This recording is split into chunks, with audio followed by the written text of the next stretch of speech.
welcome to everybody. A big welcome to this, our second event in our Sharing 60 series. I'm Rebecca Lovelace from Building People, and Building People is a hub for equity, diversity and inclusion in the built environment. Really straightforward. We recognise that we need to design, we need to build, we need to plan and develop.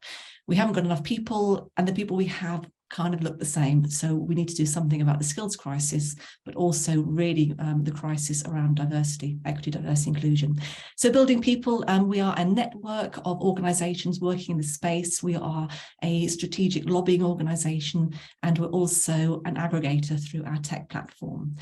The Sharing 60 event is very much an opportunity for our network to come together and those outside the network to also become hopefully part of the network, but really crucially, I think, to actually have the opportunity today to learn from those operating within this space.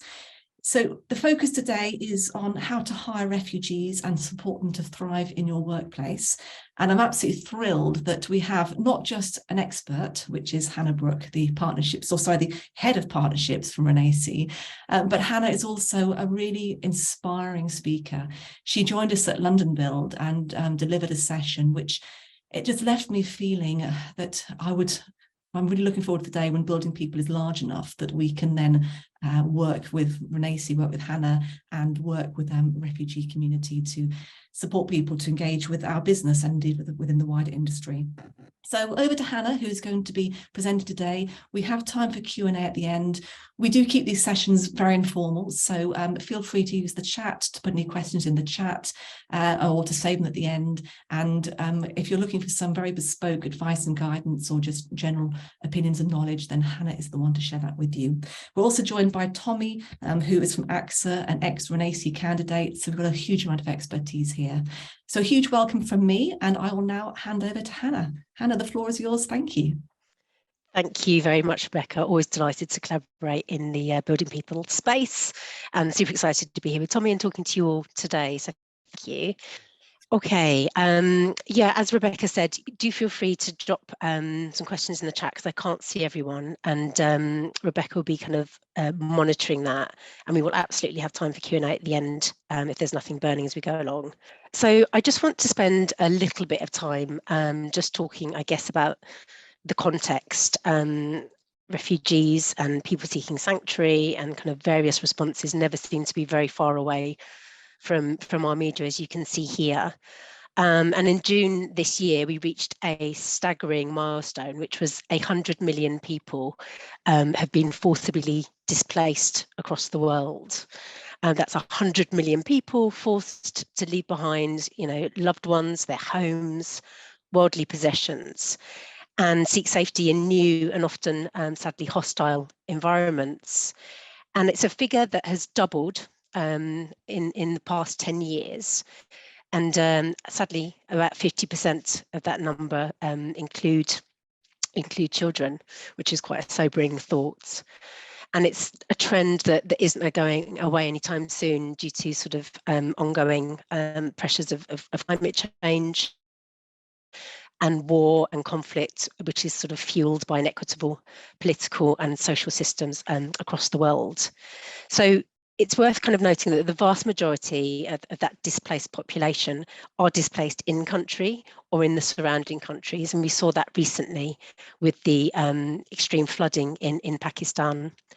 And the war in Ukraine, which is obviously another kind of ongoing event, accounts for about 13 million of that 100 million. And it's worth kind of just taking a moment to reflect on Ukraine, because I think it prompted an unprecedented response from the international community. And it's shown the world, absolutely not for the first time, that a refugee isn't who a person is. It's something that happens to people, and it can actually happen to anyone. But it also, the coverage the ongoing coverage, the ongoing crisis has highlighted a gap in international coverage and support for other humanitarian crises across the world. So, we've got an ongoing situation in Afghanistan, Yemen. There are kind of places in Africa, in terms of the Democratic Republic of Congo is a good example, which rarely make the headlines. And so it's a bias that actually comes with a huge human cost. So I always kind of take this opportunity to say that as a global community, you know, we can and must do better. And certainly as an organisation, Renaisi welcomes and works with people seeking sanctuary from all nations. And that's because we sort of recognise the work that we do, that employment is absolutely essential for anyone wanting to rebuild their lives. So I want to again just spend a little bit of time setting the scene, because it's actually quite complex here in the UK. The UK offers nationality sort of specific bespoke immigration routes, and they're available for some Afghans, they're available to Ukrainians and people from Hong Kong. There's also something called a family reunion visa, which is absolutely vital at providing a kind of safe route for family members to join somebody here in the UK who already has refugee status. But those different routes all have different rights and entitlements attached to them. So, you know, some may have recourse to public funds, which in layman's speak is benefits, access to benefits. Others don't. They have different time periods attached to them, etc. And for those who are seeking refuge in the UK who fall outside of those routes or those kind of categories that I've just discussed, they have to seek asylum. And that's only something that someone can do once their feet are on UK soil. So we've obviously seen the recent news of more tragic fatalities in the Channel recently, which just demonstrates, you know, that these safe routes really are something that hopefully the UK government can expand upon for those seeking sanctuary on our shores. So just to spend a tiny moment, so a refugee, in terms of what a refugee is, I've got the definition up here with the 1951 Refugee Convention, which is something that the UK is a signatory of. And it's really essentially when someone's seeking asylum in the UK, they're seeking permission to be recognised as a refugee under this convention. So all of our candidates, the takeaway from this, that all of our candidates are actually already resident here in the UK, and they all have rights to work. And that's something that we check. Obviously, you as an employer needs to go on and do your kind of checks, and we can come on to that if there are any questions around that later. But, you know, there's absolutely no need to kind of apply for visas or sponsorship, as they all have kind of national insurance numbers and are good to go, essentially. So Renaisi, quick word about us. We're a social enterprise. We've been around for about 20 years, and we do a kind of variety of things, but our aim or our mission really is to create the conditions for strong, inclusive communities to thrive. And specifically, we want to see the barriers that marginalised refugees and other groups who are kind of excluded and underrepresented in the UK labour market to be actively dismantled, and for employers across all sectors to take a more inclusive approach to hiring and investing, in this case, in refugee talent. So for us, as I said before, sort of secure and sustainable employment is absolutely essential for anyone who wants to build a life for themselves and their families here in the UK. It's really just the key to kind of both economic and social inclusion. And that's exactly what our employment programs do. They help people to learn new skills, to find work, and to connect with their communities. And Transitions is our inclusive recruitment service, which restarts the careers of people seeking sanctuary here in the UK. That kind of essentially what the service does is it plugs skills gaps that Rebecca mentioned at the outset of this webinar, helps employers to build more diverse workplaces, and actually sort of delivers social value alongside that, or as part of that rather. Quick word about our candidates, and then I'm actually going to hand over to Tommy, who I hope is still on the call. He's had a few connectivity issues. But in terms of our candidates, we have engineers of all types. You know, we've got mechanical, electrical, civil engineers, etc. We have built environment professionals, so we've got kind of architects and construction project managers, urban planners, designers, and then a whole suite of sort of business services professionals, which includes sort of tech talent, HR, finance, data analysts. and Tommy absolutely falls into that category. All of our candidates are degree educated. They most of them have got actually a master's, which they may have acquired here. A minimum of 2 years overseas professional experience. They're bringing all of that kind of international insight and experience over with them, and kind of transferring that into your business. It goes without saying that they're multilingual, and we obviously ensure that everyone has sort of business standard and above English, so they can communicate really clearly with clients and colleagues alike. And again, that point I made, that everyone's already resident in the UK with permission to work. Tommy, are you still, can you see Rebecca if Tommy's still on the call? Yeah. Oh, amazing. Sorry, you just have picked off. I'm just going to hand over to you actually, just to introduce yourself. I know that you, and talk about your experience. So I know Tommy's works for AXA, which is obviously not within the built environment, but absolutely it is relevant in terms of the general experience and trajectory. So over to you. Okay, thank you, Hannah. So let me introduce myself. My name is Tommy. So I come from Hong Kong. So I arrived in UK at the end of August 2022. So I've been here in UK for around more than 1 year. So regarding my working experiences, I have more than 20 years experiences of business development, sales and marketing in Hong Kong and also China. So for the last 8 years, I was the senior business development manager for some insurance companies, for example, like international insurance company like Zurich and also INGGI. So, but INGGI, they transformed into another brand called FWD Hong Kong, and they're quite successful. They become the largest digital insurer in Hong Kong. So before joining the insurance industry, I have also set up and run my own business, this agency business in China with another French partner for around 7 years. So yeah, this is something about my working experiences. Yeah. So also so when I first arrived in UK, so I think the key barriers that we are facing to look for a job in UK would be something like, although we have the professional experiences, but that experiences is in our home country. And so sometimes employers in UK may not be so open to recognize those experiences.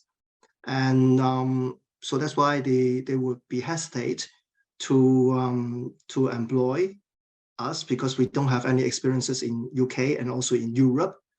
And so they also don't have we also don't have any references in UK for the employers checking, but for sure we can provide references in Hong Kong or in our home country. And another barrier would be like we are not very familiar with the interview format and style. So because, for example, for me in Hong Kong, I have the network, so we are familiar with the interview style. But in the UK, normally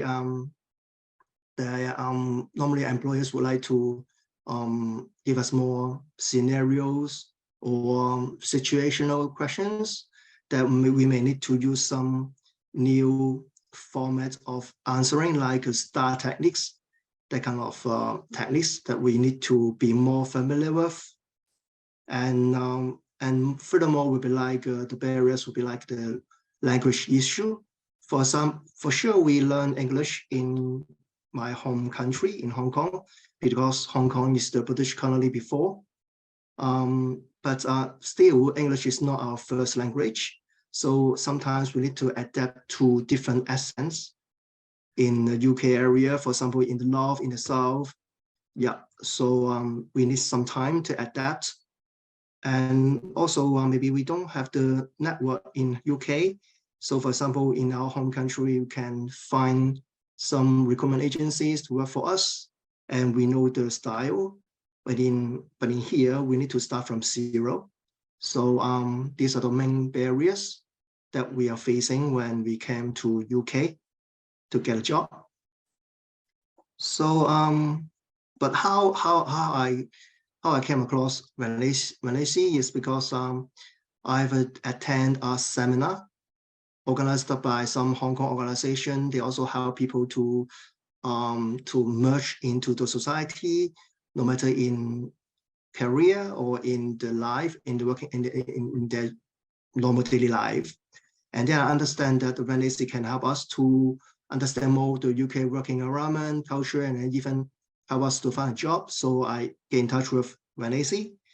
And it's the whole experience is good because they understand what are the difficulties that we are facing. And they can let us understand more regarding the working environment in UK and also the culture, and get us familiar with and get ready for the format of the interview. So they help us a lot. And so I'm very happy to join this webinar. So to share my experience, and thanks for the invitation. So regarding my existing job, actually I'm the marketing business analyst for Asa Health. So together with the marketing team, I help the company to transform into digitally focused insurance companies, as also a more customer-oriented company by launching different kinds of digital products and servicing platforms. Since right now, as you know, in the new world, everything needs to be digital. For insurance industries, actually, insurance industry are very traditional before, so people can buy insurance through agents, through your brokers, but it has to start from digital also. For sure, some insurance products like travel insurance or car insurance, which is more often and usual in the form of digital, but we need to extend that kind of trend into other areas like health insurance, life insurance, etc. So we are helping the company to build up that kind of capabilities and platforms and products. So actually in Hong Kong, the situation is very similar. When I joined the industry around 8 years ago, I joined INGGI. After that, they transformed into another brand called FWD. So that brand is very famous for being digital and very user-friendly. So after that, they are very famous and very popular in Hong Kong and even in Asia.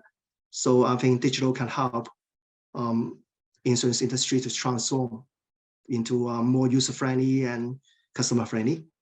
So the last thing I would like to share is that just if you want to recruit more inclusively, you just need to be more open to those candidates.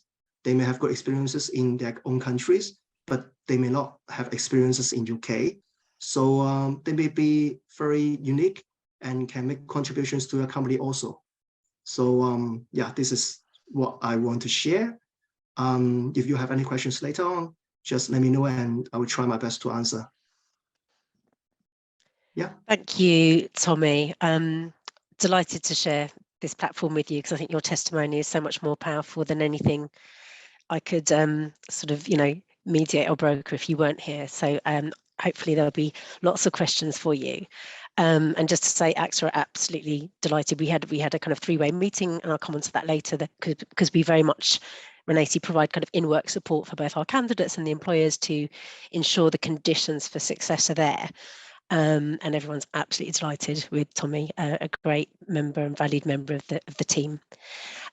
So I just wanted to spend a few moments just unpicking some of those barriers that Tommy discussed there, if that's okay. So this slide, a little bit busy, but I've tried to break them down into the types of barriers that our candidates face are kind of personal and then kind of more systemic, i.e. sitting within your recruitment practices as employers. And I think, obviously on a personal level, those ones can absolutely be helped by Renaisi, so we can actually work with candidates to help them understand better the kind of, what the kind of recruitment processes are here in the UK, perhaps kind of fill them in with some knowledge and information around their specific market and kind of the employment opportunities open to them, the different pathways. Tommy mentioned not having a professional network, so absolutely that's something that's been left behind along with social networks, etc. And again, we can help build that out through working through platforms like LinkedIn, but absolutely through our mentoring programs. So I can come on to that in a little while as well. But I guess, and actually, sorry, just probably just to spend a moment more on those personal ones. So a really common one that we come across is people. So we had a guy from Sudan who was an engineer, and he described himself in one way, but and he started applying for jobs with the same job title, but actually when we kind of dug a little deeper into kind of what he'd actually done in his role, it turns out that actually he should have been applying for jobs with another title. So that's very common. So people are just applying for hundreds of jobs, either in this kind of scattergun approach or just inaccurately. And so really, by the time they walk through our doors, confidence is an all-time low. They've had rejection after rejection, very little feedback, which is an absolutely crucial part, which again I'll come on to shortly. But really, as part of an inclusive recruitment process, feedback, especially at kind of an interview level, really needs to be present to make a meaningful difference to candidates that are coming from overseas. So prior to the pandemic, just to give a little bit of context to this as well, the unemployment rate for those from a refugee status was almost 4 times higher than the national average. So you can see how these barriers are really contributing to the problem here.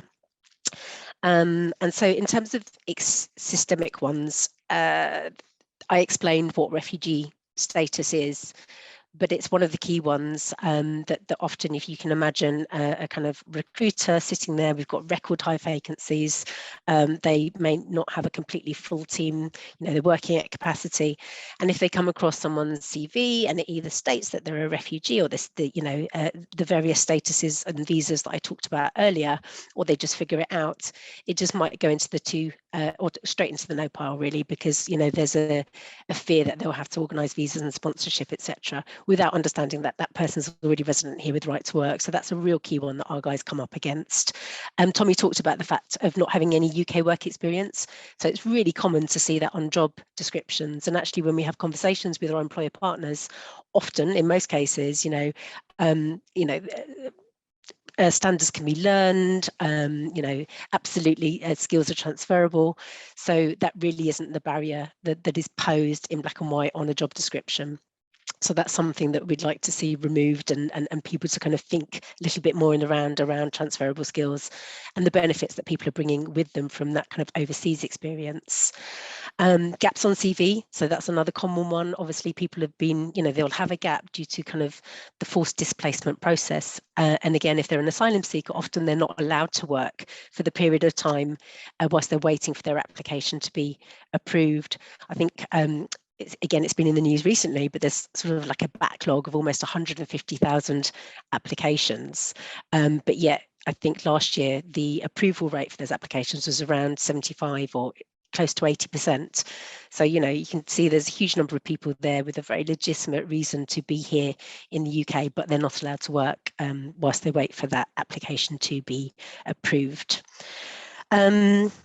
Another one our guys face is kind of underemployment. So often, if people aren't able to work in their industry, they're not able to access it, they're getting a lot of rejections. People need to look after themselves and their families, and will work in a role to provide some income. And you begin to see kind of, someone's a barista, whereas they're a kind of a civil engineer back home, but they're working in those roles. And again, a recruiter without really understanding why that is would probably just stick them in the no pile. And then often, if they do apply for less senior or more, or more junior roles, and thinking, well, perhaps that's a good way to get into my career, they come up against the fact that they're then overqualified compared to other candidates. So you can begin to see actually how it really can be quite challenging for some of our candidates to get, as I said, any feedback or any foot in the door to that point where they're having a conversation. And again, as Tommy had talked about, the barriers don't stop there. So if someone is invited to interview and is able to have a conversation, that one of my biggest bugbears is competency-based interviews. They are designed to be kind of an equitable tool in the sense that everyone's asked the same questions, but they're not used universally. So we have to do a lot of work coaching our candidates so that they understand how to use the STAR technique, how to draw on their experience to present themselves at interview in that way. So in a sense, it's not a level playing field. So often when we work with our employers, we sort of explore whether there is flexibility to kind of do a more CV-led approach, or maybe a task-based approach, or we ask that there's a kind of an adjustment that they can actually do a presentation at the outset of their interview, which allows them to bring into the interview room, virtual or otherwise, their overseas experience. And we find that really helps for kind of the hiring manager or a panel to kind of then probe and really see the value that that individual can bring to their organisation. But you can begin to see, as I said, once you start layering these up, that actually it's very easy for someone to be completely screened out of a process. So you'll never get to see this talent, and they will end up either in long-term unemployment or working in those low-skilled jobs, sort of flipping burgers or driving Ubers. So in terms of the transitions offer, what we do is we equip our candidates with the tools and the knowledge to really be successful in their job search and find work which is commensurate with their skills and experience. So that's what we're really trying to do. So ENIC is an international body. It was formerly known as NARIC, which provides a kind of quite high level, but it provides some comparability statements so that employers can have assurance around the fact that a BA acquired in Aleppo is akin to a BA acquired here. So we work with our candidates to get that in place. Tommy talked about, we work through kind of what their industry looks like here, their opportunities, their pathways, and absolutely work on CV design and interview technique. It's not uncommon for us to come across 10-page CVs, which again, you can imagine a recruiter gets that, goes straight into the no pile. So we do a lot of work around those kind of employability tools, as it were, and building out those professional networks. As I said, mentoring is part of our armory.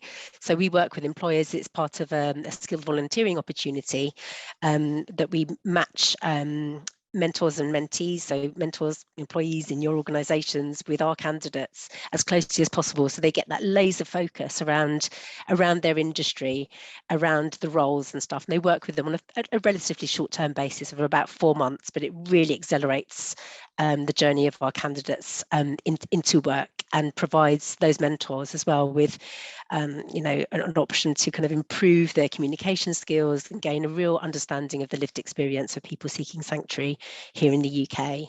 And that whole process, as I said, is really about rebuilding the confidence of many of our candidates who may have received knockback after knockback.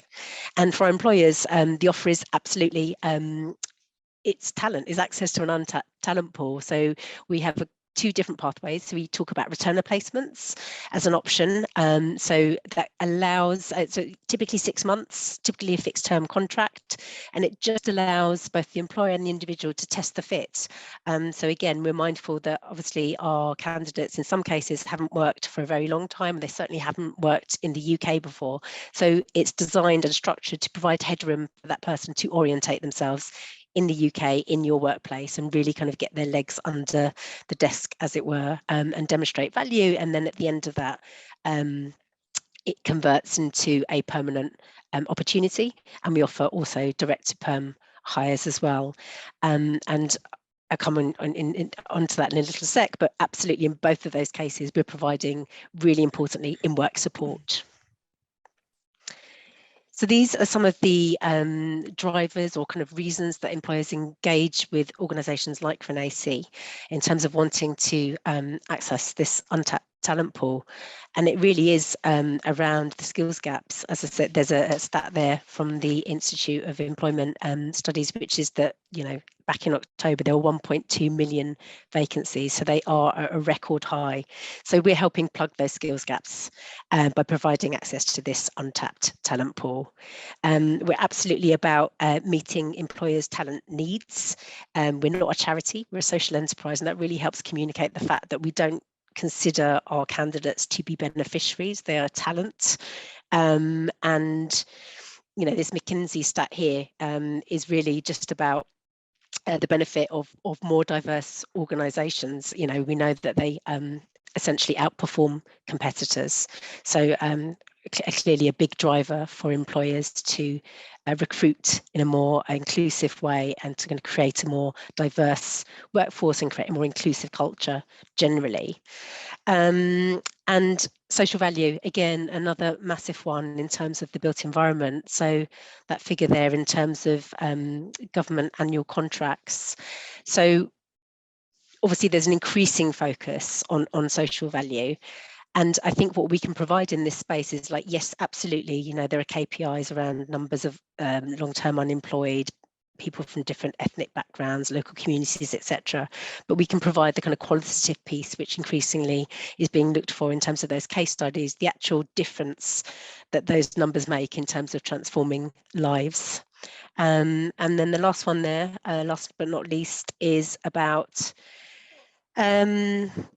responsible business. I think stakeholders of all types, whether they're kind of clients, employees, are looking for what it is that the brand stands for, what's behind that, and expecting to see purpose and actually not just not doing harm, but actively doing good. So those are some of the reasons that organisations work with us. Rebecca, I haven't paused for breath. Is there any questions in the chat or anything as I'm going along, or are we all good? All very, very good. I've confirmed that you'll share the slides when finished, and also people have your contact details. But no, absolutely brilliant, Hannah. Really, really good stuff. Okay, no worries. Slightly busy slide, and obviously you can read this when you get those slides in a PDF format after this call. But really, it just describes the way that we work. So as I said, we do checks on our candidates to confirm that they have rights to work.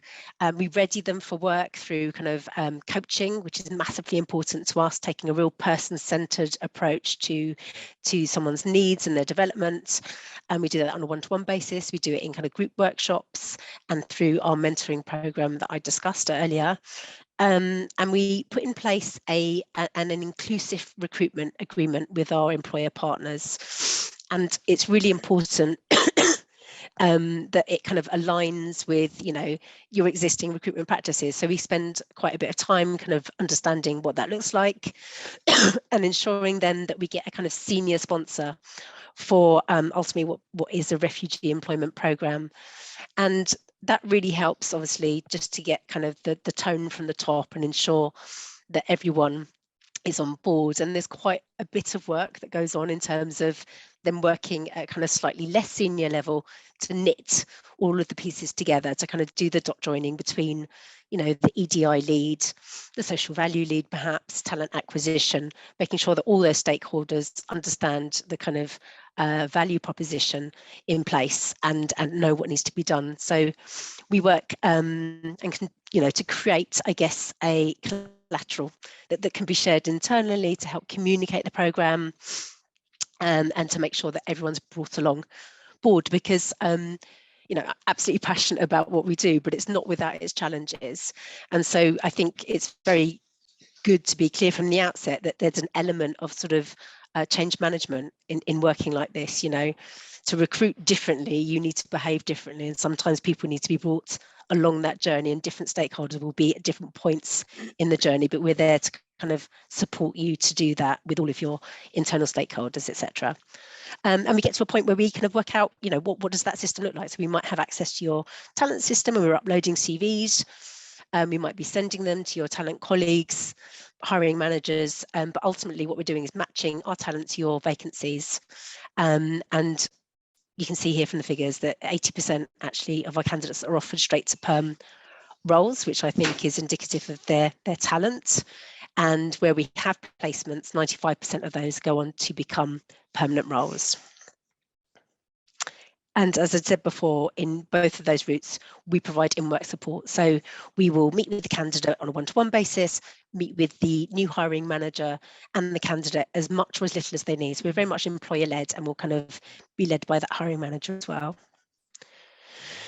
So there are a few adjustments. I mentioned one earlier about our interview, just asking our candidates to be able to do a presentation at the outset as an example.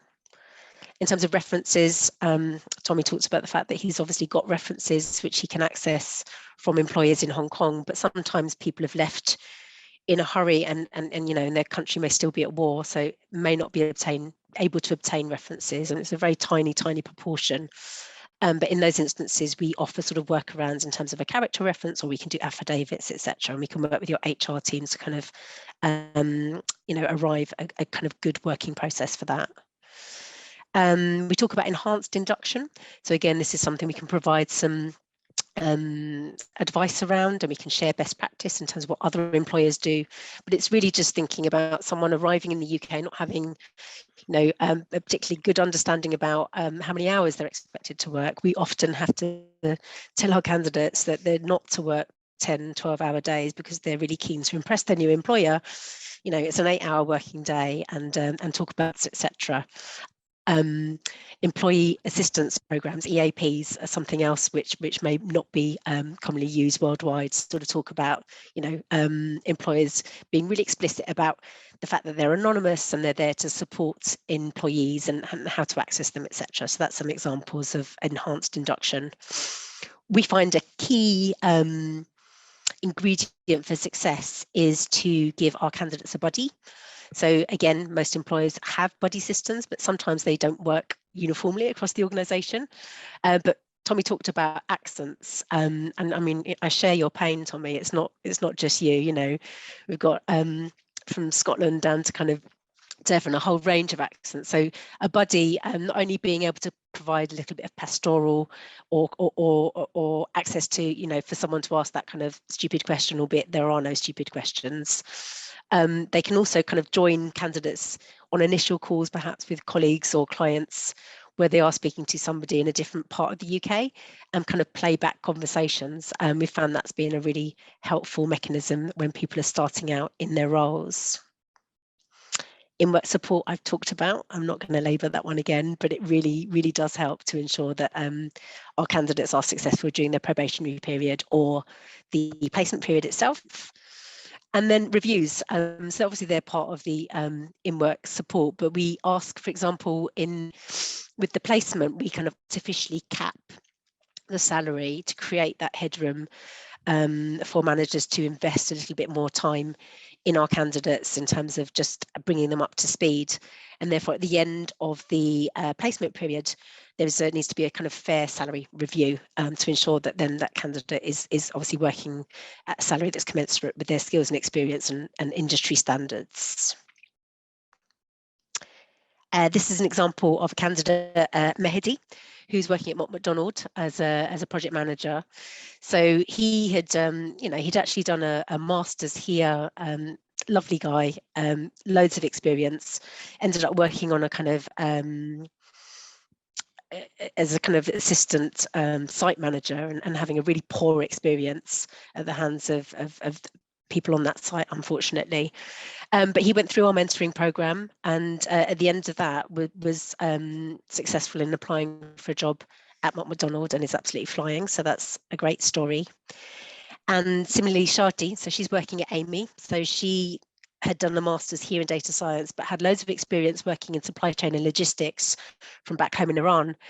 And she'd actually got to interview in a couple of cases, but had been unsuccessful in securing a role. So we worked with her really heavily around her interview technique, introduced her to Amy, and she is, as you can see from her quote here, in her dream job, in her dream company. So she went as a placementee, and that converted in October into a permanent position. So we're really delighted about that. And really just want to kind of leave you with a couple of thoughts, which is, you know, to really to work with organisations like Renaisi, to access talent like Tommy, but more importantly, or not more importantly, but just as importantly, we can help that talent to thrive in your organisation. So it's not just about accessing that talent, but it really is about creating the conditions for that talent to thrive within your organisation.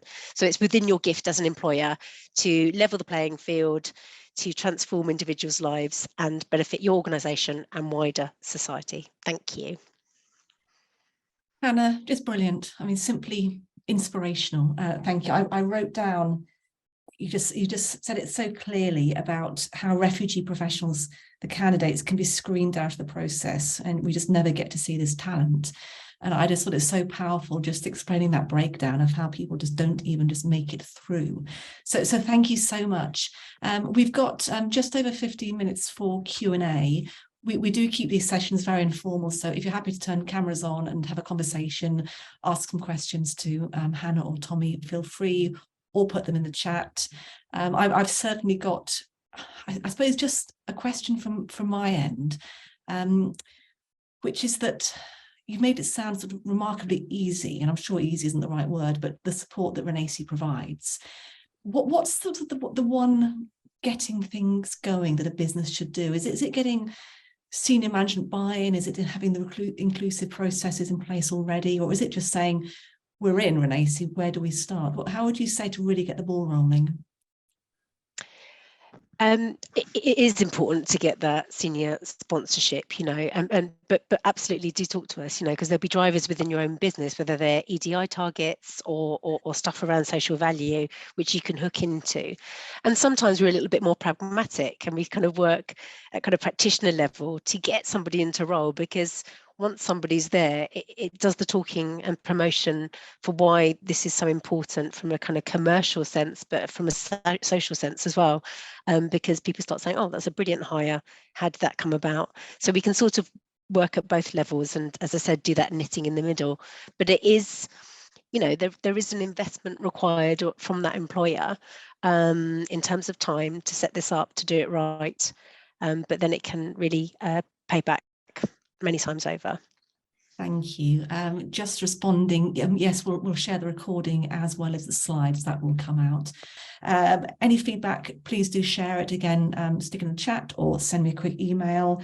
And I will just end by saying a really big thank you to all of you for joining us, and particularly to Tommy and to Hannah for a really inspiring, thought-provoking and engaging presentation. I wish you all a wonderful day, and I hope you keep warm. Thank you very much.